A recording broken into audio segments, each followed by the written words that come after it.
Good morning students of BSc part second. मैं doctor Harsh Malhotra, associate professor in physics in government college Alwar, आपको first paper thermodynamics and statistical physics का paper पढ़ा रही हूँ। आज के लेक्चर में हम पढ़ेंगे application of Maxwell's thermodynamical expansion में। जो आज का टॉपिक है हमारा वो है जूल थॉम्सन एक्सपेंशन। चूँकि ये आर्टिकल लंबा आर्टिकल है इसलिए हम इसको दो पार्ट्स में करेंगे।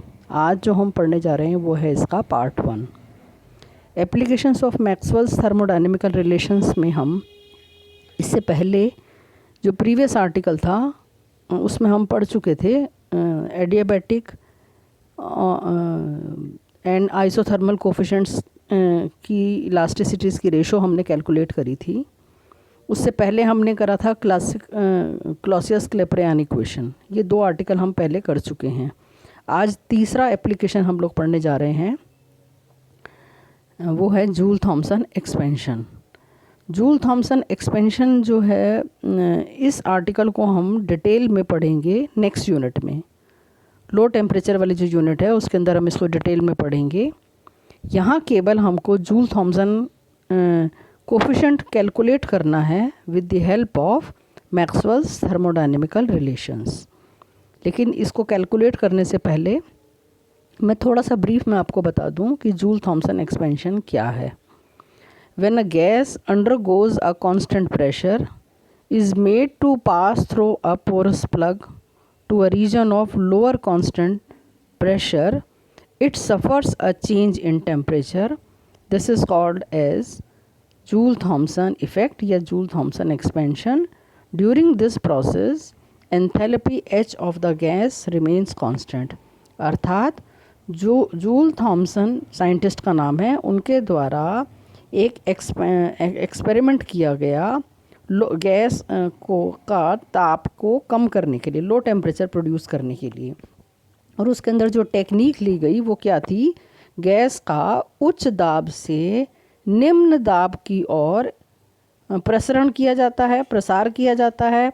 किसके थ्रू अ पोरस प्लग यानी सरंध्र डाट के द्वारा।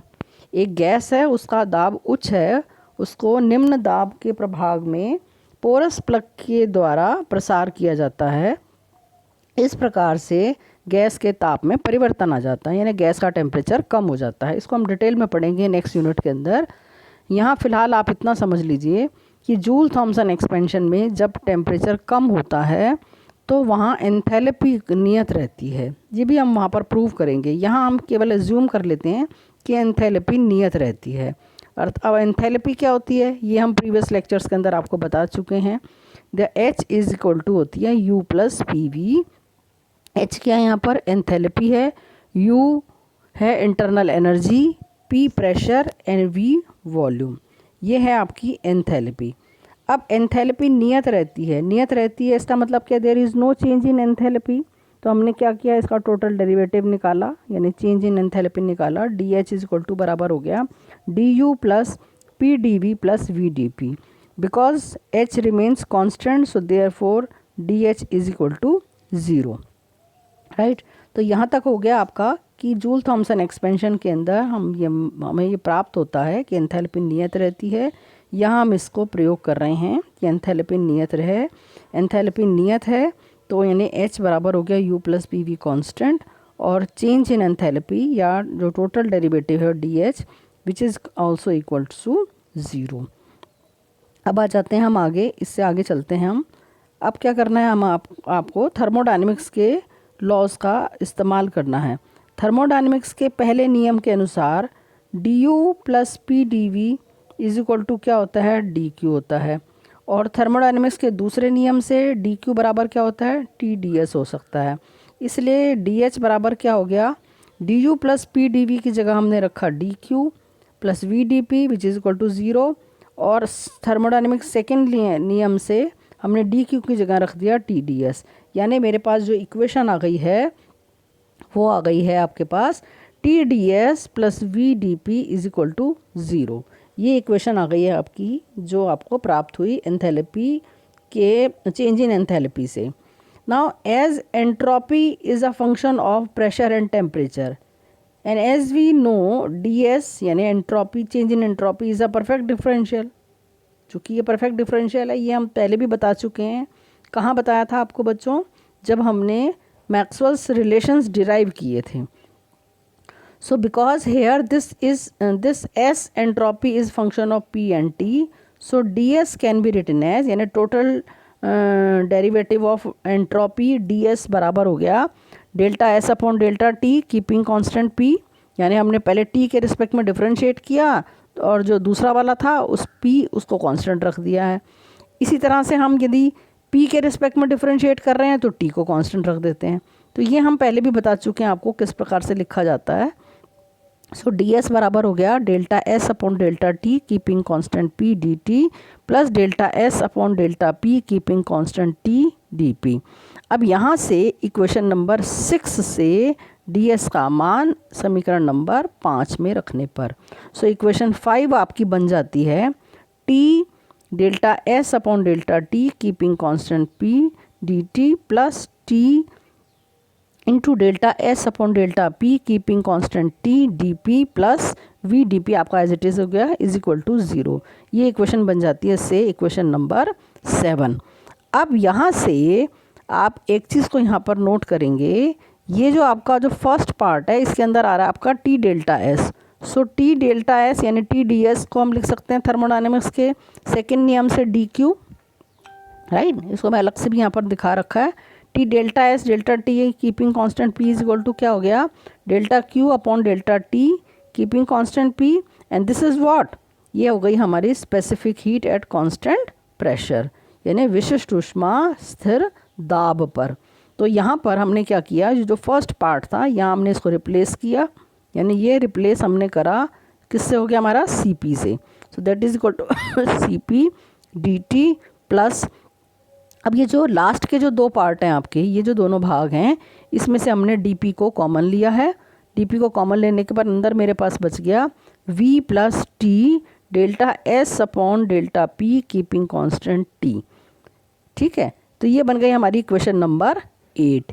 अब यहाँ आकर हम मैक्सवेल्स के रिलेशन का यूज़ कर रहे हैं। मैक्सवेल्स के फर्स्ट रिलेशन से, जो पहला रिलेशन है मैक्सवेल का, कि मैंने यहाँ पर लिख भी दिया है आपको कि मैक्सवेल का जो फर्स्ट रिलेशन है वो क्या है, delta S upon delta P keeping constant T is equal to minus delta V upon delta T keeping constant P.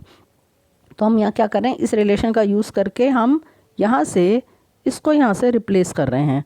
So this relation 8 comes out to be C P D T plus V minus, क्योंकि delta S upon delta P की जगह आप क्या लिख रहे हो, minus delta V upon delta T keeping constant P, तो इसकी जगह मैंने लिख दिया v minus T delta V upon delta T keeping constant P, और इसके बाहर है आपका कॉमन क्या है आपके पास d P is equal to 0, और C P D T is equal to D P into T, right hand side में ले जा रहे हैं तो ये माइनस वाली टर्म प्लस हो जाएगी और ये आपकी बन जाएगी माइनस। तो बन गया C P D T is equal to D P into T delta V upon delta T keeping constant P minus V, और ये बन गया हमारा, यहाँ से हमारे पास आ जाता है म्यू एच यानी Joule Thomson coefficient which is equal to D T upon D P, यानी टेम्परेचर के साथ प्रेशर के साथ कैसे टेम्परेचर चेंज होता है। So d T upon D P किस, इसमें क्या रहती है, एंथैल्पी कांस्टेंट रहती है। सो म्यू एच यानी Joule Thomson coefficient is equal to D T upon D P keeping constant H is equal to 1 upon C P into T delta V upon delta T keeping constant P minus V. ये बन जाती है हमारी equation number 10, and this is Joule Thomson coefficient, या जिसे हम mu H के द्वारा भी रिप्रेजेंट करते हैं।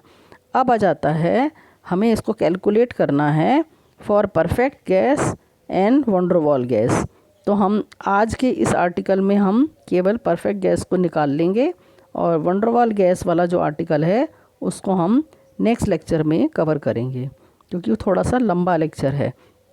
तो अभी हम कर रहे हैं इसको फॉर परफेक्ट गैस के लिए। अब परफेक्ट गैस इक्वेशन क्या होती है? परफेक्ट गैस इक्वेशन होती है PV is equal to RT। तो मुझे क्या चाहिए यहाँ से? Delta V upon delta T keeping constant P। तो हमने निकाला, चूँकि P कांस्टेंट है तो P जो कांस्टेंट है इसको मैं R के साथ ले लेती हूँ, R के नीचे चला जाएगा आपके पास। तो यहाँ से आपके पास क्या बन गया? Delta V upon delta T keeping constant P is equal to R upon P। R भी कांस्टेंट है यहाँ पर, P भी कांस्टेंट हो गया। So delta V upon delta T keeping constant P is equal to R upon P।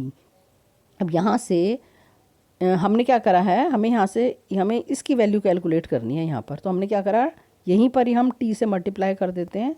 So T into delta V upon delta T keeping constant P is equal to बराबर हो गया RT upon P।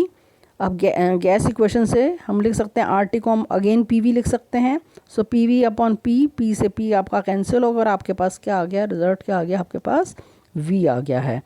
अब यहाँ से हम समीकरण 10 पर आ जाते हैं, यानी हमें म्यू एच की वैल्यू कैलकुलेट करनी है परफेक्ट गैस के लिए। सो म्यू एच बराबर हो गया dt upon dp keeping constant h is equal to 1 upon cp। अब इसकी जगह हमने क्या रख दिया है? फर्स्ट पार्ट हमने कैलकुलेट कर लिया ऑलरेडी, ये बन गया मेरे पास v। सो ये बन गया v minus v is equal to 0। So it means the Joule Thomson coefficient for perfect gas comes out to be 0, means no change in temperature during Joule-Thomson expansion। यानी यदि आपके पास परफेक्ट गैस है, perfect gas को आप joule Thompson expansion से temperature कम करने जा रहे हैं तो उसके टेम्परेचर में कोई चेंज नहीं होगा। क्यों नहीं होगा? क्योंकि उसका जो जूल थॉमसन कोफिशिएंट है यानी dt अपॉन dp जो है ये आपके पास क्या आ रहा है? 0 आ रहा है। तो इस पर एग्ज़ाम में सवाल शॉर्ट आंसर टाइप में कई बार पूछा जाता है कि यदि आपके पास परफेक्ट गैस है तो जूल थॉमसन कोफिशिएंट का मान परफेक्ट गैस के लिए कितना आता है? तो आपका आंसर होगा 0। ठीक है, यानी Joule Thomson coefficient for perfect gas is equal to 0। तो ये रहा आपका। अब ये यहाँ आकर हमने एक आर्टिकल ख़त्म कर लिया है कि मैक्सवेल समीकरणों की सहायता से जूल थॉमसन कोफिशिएंट कैसे निकाला जाता है ये आपने सीख लिया है। परफेक्ट गैस का जूल थॉमसन कोफिशिएंट क्या होता है वो आपने कैलकुलेट कर लिया है। अब नेक्स्ट जो आर्टिकल है नेक्स्ट लेक्चर के अंदर हम कवर करेंगे वॉन डेर वाल गैस के लिए, यानी रियल गैस के लिए। रियल गैस के लिए जूल थॉमसन कोफिशिएंट का मान क्या होता है इसको हम नेक्स्ट लेक्चर के अंदर कवर करेंगे। तो यहाँ आकर आपका ये इसके बाद नेक्स्ट लेक्चर के बाद जब हम वॉन डेर वाल गैस के लिए निकाल लेंगे उसके बाद आपकी ये यूनिट कंप्लीट हो जाती है और फिर हम सेकेंड यूनिट को स्टार्ट करेंगे। ठीक है, थैंक यू सो मच।